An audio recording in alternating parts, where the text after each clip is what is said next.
બોરસદ ખાતે 2 ballot unit મળતા જિલ્લા કલેક્ટરશ્રીએ તાત્કાલિક તપાસના આદેશ આપ્યા.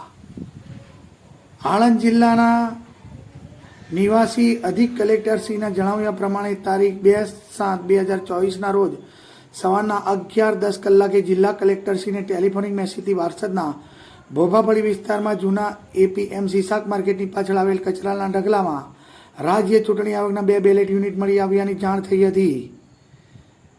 બોરસદ ખાતે મળેલ 2 બેલેટ યુનિટ 2018ની અમિયાદ ગ્રામ પંચાયત પેટા ચૂંટણીના કામે વોર્ડ નંબર 9 માટે વપરાયા હતા. જિલ્લા કલેક્ટર શ્રી પ્રવીણ ચૌધરીએ તાત્કાલિક ફરજ પરના તમામ અધિકારી કર્મચારીઓને કારણ દર્શક નોટિસ આપી રાજ્ય ચૂંટણી આયોગને કર્યો રિપોર્ટ. બોરસદ પ્રાંત અધિકારીએ તપાસ કરી અહેવાલ જિલ્લા કલેક્ટરશ્રીને સુપોર્દ કર્યો. બોરસદ ખાતે 2 ઈવીએમ મળી આવતા જિલ્લા કલેક્ટરશ્રીએ તાત્કાલિક તપાસના આદેશ આપ્યા.